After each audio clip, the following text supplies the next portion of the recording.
Hi again, everybody, and welcome to Inside Golf. I'm Harry Donahue, and coming up on today's show, you're going to meet Nate Oxman. Now, you already met his uncle Neil. That was a couple of years ago. Neil Oxman is a political consultant, but he's also been the caddy for Tom Watson several times. So this is Nate Oxman, his nephew. He's the assistant caddy master at Merion. He actually caddied at Merion starting when he was 14 years old, and we're having him on now to talk about a book he's written. It's fictional, and it's a lot about Nate Oxman growing up as a youngster, the game of golf and caddying. It's quite a book. It's entitled Philly Phenoms. And we're going to also look at the recent Golf Association of Philadelphia MidAm, where Troy Vannucci came away with the win. He's a multiple Gap major winner, and this is his latest, and he did it at Riverton. So we have Nate Oxman and Troy Vannucci coming up on this edition of Inside Golf.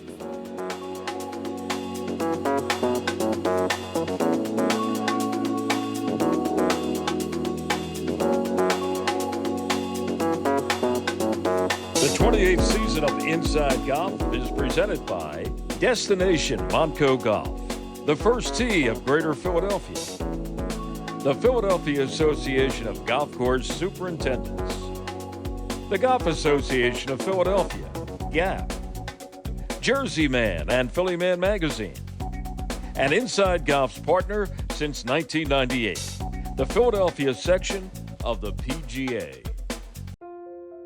Golf is the great equalizer.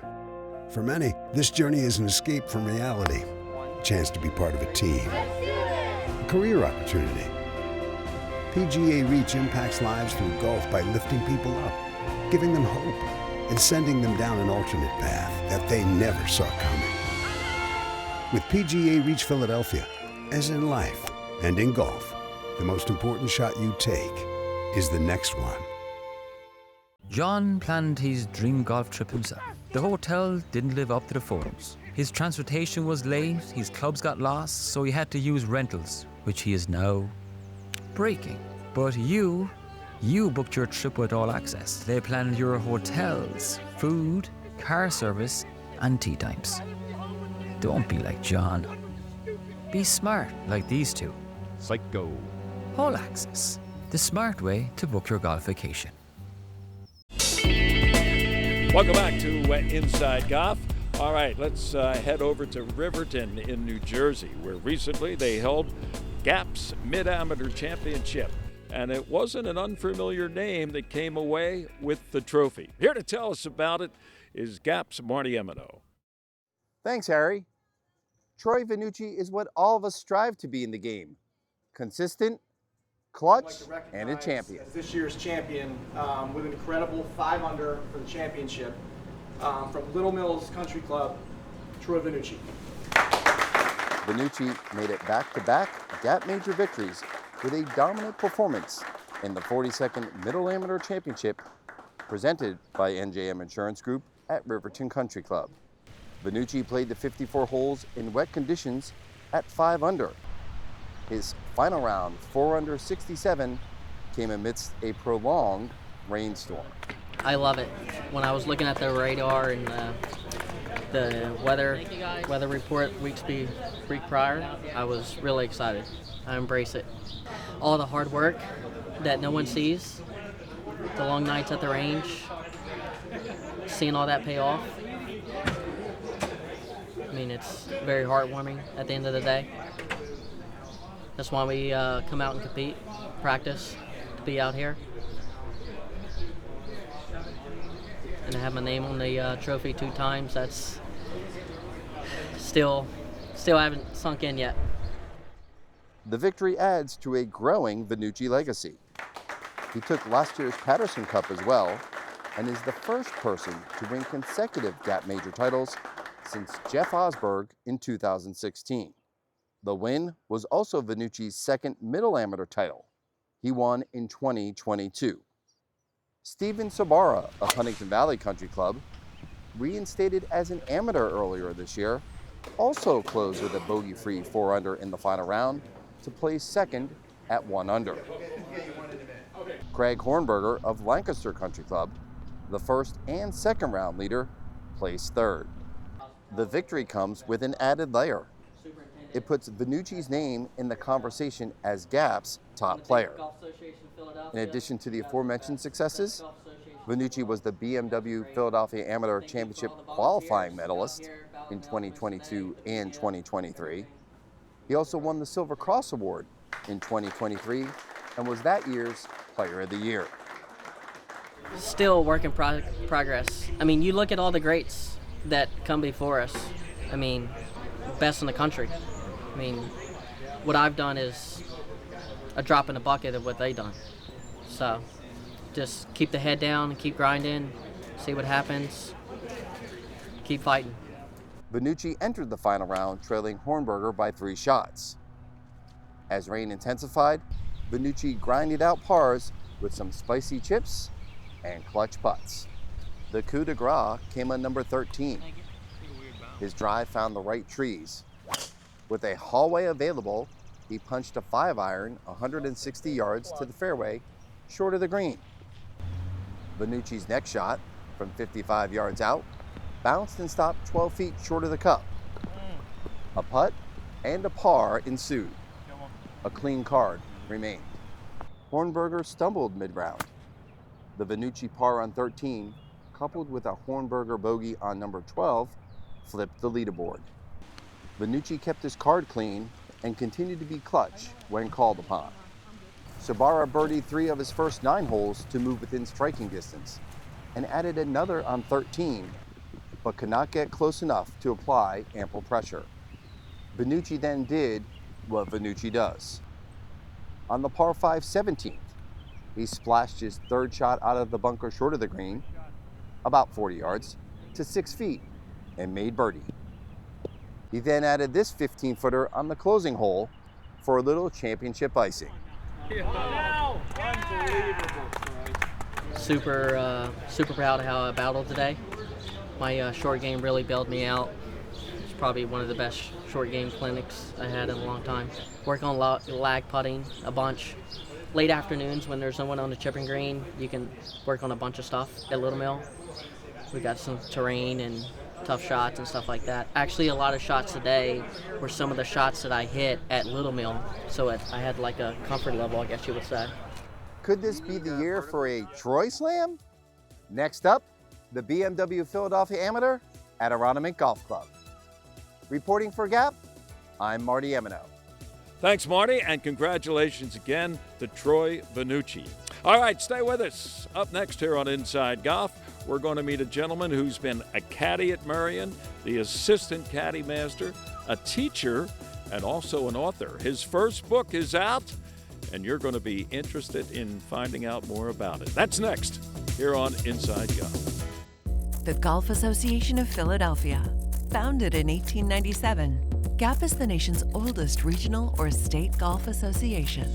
We serve amateur golf in Eastern PA, Southern New Jersey, and all of Delaware. GAP welcomes all golfers, junior or senior, male or female, public or private. Join the Golf Association of Philadelphia today. Our mission is always to preserve, protect, and promote the great game of golf. Before you tee it up, look us up. Visit gapgolf.org to find out more.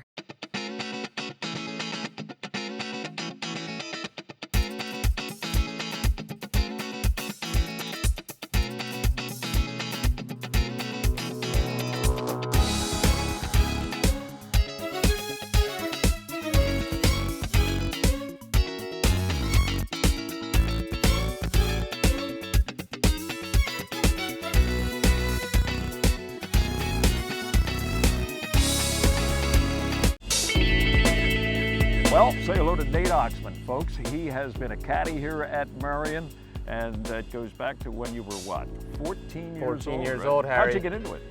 My dad pretty much drove me over here the summer before I started high school and said, this is where you're going to work for the summer. And I pretty much haven't left. 30 years later, I'm still here. What'd you get for your first loop, do you remember? We got $20 a bag back then, but I remember the first couple times I got here at 7 a.m., signed in at the Caddieshack, at the Caddy Master's office up there, and then waited all day in the Caddieshack to hear my name called didn't get called. Next day, did the same thing, didn't get called again. And then my dad picked me up and we were driving away, and he rolled down the window and the caddy master was walking down with the trash, and he said, you know, is there any chance my son can start getting out on the golf course? And the caddy master, Flipper at the time, said, yeah, I actually need a caddy right now. So As you were leaving? Yeah, as I was leaving. Late so in the day. I got out of the car. This was probably 3:30 in the afternoon. Got out of the car, went up to the first tee, did my first loop with a guy named Jay Davis, whose dad, you know, made all those threes in a row here back in the day at Merion, 11 straight threes, I think, or 10 straight threes. 11. So talking about your caddy life, you were here since you were 14. I'm not going to ask you how old you are now, but that was several years ago. You've done a lot of looping here. Sure and have. some big events as well, some USGA events. Correct. Let's kind of pick up things in your life. You're now a teacher, have been, in Haverford Middle School, English and math. Yep. And you have a lot of time to caddy, a lot of time though is spent in the classroom. And in addition to that, you've written a book. I have. And it's called The Philly Phenoms. The Philly Phenoms. What's it all about? It's about a 10-year-old boy named Lee Lomax who gets bitten by the golf bug. All he wants to do is play golf. Now it's fictional, or is it based on somebody's story? Maybe yours. It's based on my story for sure, but there are a lot of fictional elements in there. So he gets bitten by the golf bug. All he wants to do is play. He actually turns the fields at his elementary school into a driving range and golf hole, tries to get his buddies hooked on the game. Then he starts to get some time with his dad at their local country club. It's called Ridley Creek Country Club, based on Edgemont Country Club where I grew up. So there are a lot of ties to Nate Oxman as a young boy. Yep, you know, which was right next to Ridley Creek State Park, right? Right. So, you know, he spends the summer beating balls, has some run-ins with the antagonist in the book, this old crotchety member named Hal Rustin. The following year, Did you know a Hal Rustin type character? When Oh, you were yeah, growing up? there were a We few. won't get into the real names. It was a great place, you know, as a kid, Edgemont. You know, there were Porsches in the parking lot next to pickup trucks. Really interesting place to kind of grow up around the game. Sure, sure. So Lee spends more time, he gets better, and then he goes through 9/11. He's homesick from school that day on 9/11. And then the following summer, it's announced that the Red Cross is going to stage some exhibition matches around the country on the anniversary of 9/11. One of them is going to be at Ridley Creek Country Club. Okay. It's going to pit 2 PGA Tour pros against Ridley Creek's head pro and the club champion from that summer. And Lee just wants his dad to participate in the club championship and earn that spot. Right. That's the story. How about that? And speaking of dads, your father, you talked about him being a caddy in his own life. Yep. For a couple tour guys, right, early on. Yeah. My dad caddied for Tom Pertzer. They won the LA Open in 1977. And then he caddied for Jim Simons, who led the U.S. Amateur here in 1971 Sure. and entering the final round. How about that? And your uncle is Neil Oxman, no stranger to inside golf. We've spent some time with Neil here on the show, and he has spent a lot of time in his golfing career with none other than Tom Watson. So you got 2 golf caddies in your family, and you carried on the tradition of your father Lee and your uncle Neil. Now I often wondered, does Merion have a caddy barn or yard or shack? You know, that's one thing we never hear about. You can answer that question for us, right? Yep, let's go to the Caddieshack. Let's take a look at it. Boy, if those walls had ears, huh?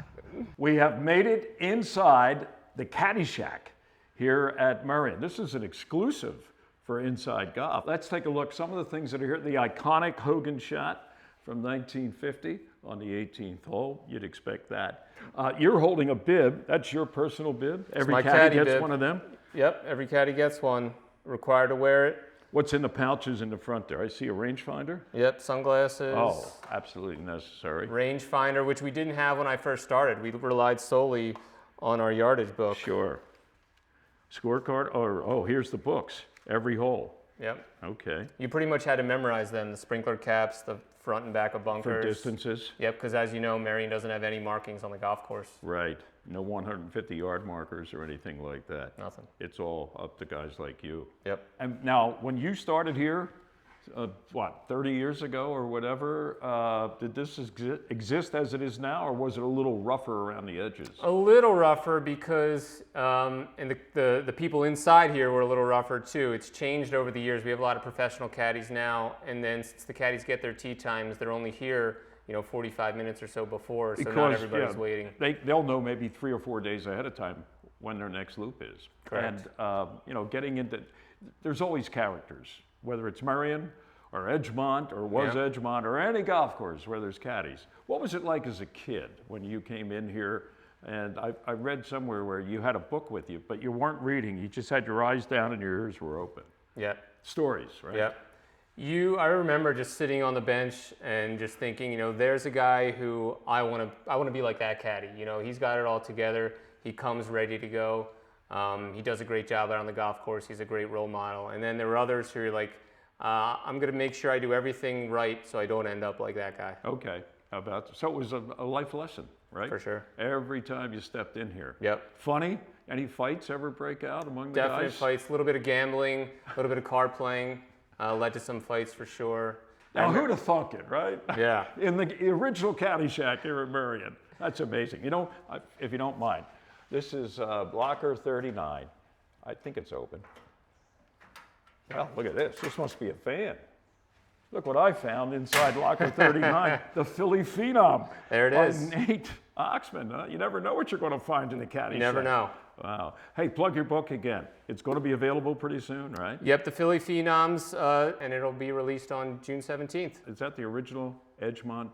It is. Clubhouse? Yep. How about that? This is an illustration from a Merion member was kind enough to do it for me named Paolo Costa. How about that? Beautiful. Hey, thanks very much for the tour and the stories. Don't forget, folks, soon at a bookstore near you or online all the time, the Philly Phenoms. Nate Oxman is the author and an interesting guy, assistant caddy master here at Merion. Thanks, Harry. Good luck in all your careers. Thank you very much. Thanks for having me. We'll be back. Boy, I hate to leave the Caddieshack here at Merion. We'll be back with more of Inside Golf in just a moment. Our Teed-Off panel is brought to you by Lulu Country Club. Welcome back. Inside Golf continues now with Teed Off. We are at the Donald Ross Grill at Lulu Country Club, which is, of course, the home of Teed Off. Joining us today from the Golf Association of Philadelphia, where he is, well, a man of many talents, including Director of Operations. That would be our good friend Marty Emino. Marty, good to see you. Harry, good to see you. Newcomer to Teed Off from All Access is Dan Dillon, and Dan's title is Chief of Staff, which means he plays almost as much as anybody else on that staff when it comes to playing the game of golf. But good to have you join us. Thank you. Joe Logan, probably our senior member of Teed Off, goes back to Inside Golf and Teed Off. Before, oh God, Yeah. before you. Before you even start, that's gone back. Before you even started myphillygolf.com. Yeah. He was just a beat writer for golf at the Philly Inquirer. Right? They don't even have a guy. They couldn't They replace don't. you. They could did. not replace Joe Logan. Think about that. All right. I don't think they want Marty, to. let's talk about young players, I'll make it plural, who are out there now trying to make a living. And if they're successful, it's a good living. But they love to win majors. And maybe they've had one, maybe zero, but they have the potential to win multiple majors. Who's on that list? I have two zeros on my list. One's Will Zalatoris, which I'm sure somebody else on the panel will have, only because he's shown he can compete in that stage. Health issues have certainly derailed him in the last year or so, but hopefully, knock on wood, he gets healthy. He'll probably be back contending. Probably needs to figure out putting a little bit, like we all do. And then my second guy, again, if we're saying younger, I'm taking 30 and younger, is Aaron Rai. Aaron Rai. Good young player. He won the Scottish, not young player, but he won the Scottish Open in 2020. He's also won another PGA Tour event. Hits it straight, just Hits it long, too. Hits it long and can play. You just hang around, right? If all those guys hang around long enough, you kind of get to the finish line. A buddy of mine talk all the time, it's really hard to win out there. We saw that at the Truist. We see it in gap events, but he's a guy that can maybe break through. How about it? That's a good name, Aaron Rai. All right. What do you think, Dan? Well, it's tough not to say Ludwig Oberg. Right now, with his two finishes at the Masters, aside from the 72nd hole this year, he's the guy. If I were to name somebody else, it would probably be Minwoo Lee. Primarily because he has a following. He has a younger base following, a social media presence, and the way he plays golf, you don't see it as much nowadays where people are shaping shots, moving the ball around a golf course, and that is definitely entertaining for people to be able to watch that, especially when he hits those 2 irons on the 18th hole at TPC Sawgrass and kind of bending it around just the way Tiger did. Right. Joe, you've probably, and this is not a shot at your age or anything like that, but you've been around the block a few times. Yeah, it is. And you've seen guys who, in their younger years, everybody said, oh, he's going to surpass Jack's record of 18 majors. And maybe he never got past 3 or 2 or any, all right? But let's update it to the current guys. And then I'd like to go down memory lane of not near misses, but far misses. One of those players would be Davis Love, who only won 1 major, the PGA Championship. People had him winning 10, kind yeah, of thing. right. But I tell you what, picking younger players, it's hard after what we just witnessed not to pick Sepp Straka, who really, what a beautiful golf swing. Isn't he? He looks like he's a kind lion, like Dick Butkus beefy, in golf cleats, right? I mean, that was an impressive showing. Yeah, it was. Also, I like Victor Hovland. But he's one of these guys that seems to be maybe on the cusp. I mean, he started off, a couple of years ago, and now it seems to be in retreat rather than in a progressive mode. I don't know. There was a time when people thought Brooks Koepka was on the cusp, and that seems to have worked out for him. When we talk majors, one topic is always which major, if you had a chance to win one, would you like to win? Marty, I know it looks like it's catching you off sides, but that's okay. I'm sure you've thought about this. Yeah, I mean, obviously the Masters, right? Because it's a lifetime appearance and all that. I think it's just you've become almost like an icon, legend of golf. Then, if you win the Masters, same course, everybody knows. If you had everybody one to win, knows every hole. it would be the green jacket. Yeah, I would just. Yeah, just from where it puts you in the game of golf. Think of how you look at Rory now, with that was a double hit. With how you look at Rory, with how you look at Rory before, right? Well, you can't get over the finish line. He's overrated. He's this. He's that. Now you're like, okay, yeah, he's pretty good. He's in the club. He's in the club. He's in the club. He's pretty good. All right, Dan. It's tough not to say the Masters, but really my true answer would be anything except the U.S. Open because all of them you get a lifetime exemption. Okay. And that's, the first time I played Oakmont, a gentleman who was hosting me offered me a friendly wager, and one of his wagers was to beat my second score the next time I go out and play the golf course. And I took him up on that bet because it guaranteed me a second round there. So I would love to be able to do that in one of these majors where I get to come back every year. I should preface your answer by saying, okay, aside from the Masters, which of the other 3 majors would you like to win? If I was from anywhere other than America, that's another thing. The Open Championship, right. Because that is throughout the world the oldest and most highly regarded championship. I mean, all the Europeans won it and everything, but in America, it's the Masters. Right. Closely followed by the U.S. Open. Some people would put them right together. The question number 4, though, would be the PGA, although they've moved the dates around. But in the world of these championships, it doesn't have quite the cachet as Masters. Now, Gary Player won, 3 or 4 Masters, I think? 4. Yeah, 4. But his favorite major, and I think it has more to do now with maybe him and Augusta aren't seeing eye to eye on a lot of things, is the Open Championship and not the Masters. So. If you go over there, it is so much bigger than, in fact, they call it the American Masters because they have their own Masters. I remember once going to the British Open, going through customs, and the guy said, you're a sports writer, what are you here for? And I said, the Open Championship. And he said, thank you for calling it by its proper name. Not the British Open? Be on your way. Yeah. Right. How about that? Also, the coolest signature, right? Champion Golfer of the Year. Oh, yeah. How cool would that be? That title, right? Only one does it. Only one has it. Gentlemen, thank you. Back with more of Inside Golf in just a moment. Welcome on May 27th, the Valley Forge Tourism and Convention Board hosted its annual travel rally and Monco Golf Classic at the Union League Liberty Hill. It brought together over 100 leaders from across Montgomery County's $2.4 billion tourism economy. Set on one of the region's premier golf courses, the event kicked off with a networking lunch, and it continued with a day of championship golf.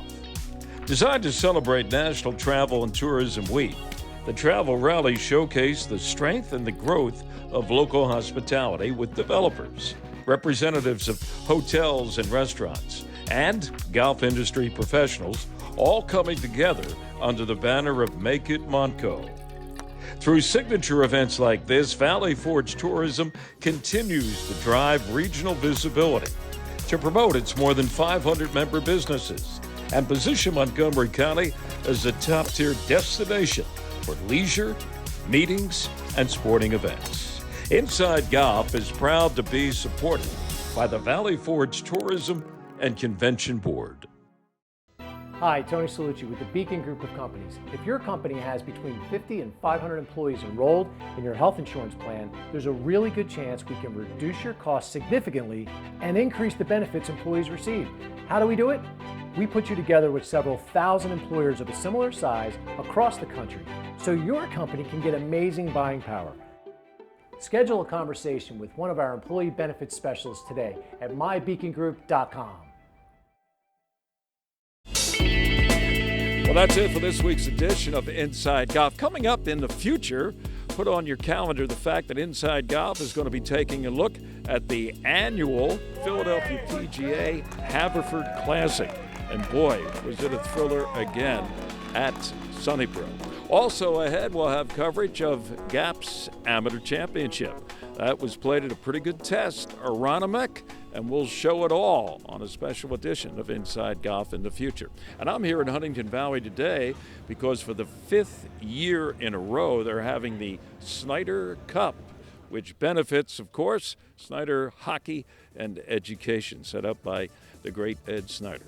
So that's it for Inside Golf this week. Remember, no matter how bad it's going for you out there, either on the course or off, don't pick up. See you next week on Inside Golf. The 28th season of Inside Golf is presented by Destination Monco Golf, the First Tee of Greater Philadelphia, the Philadelphia Association of Golf Course Superintendents, the Golf Association of Philadelphia, GAP, Jersey Man and Philly Man Magazine, and Inside Golf's partner since 1998, the Philadelphia section of the PGA.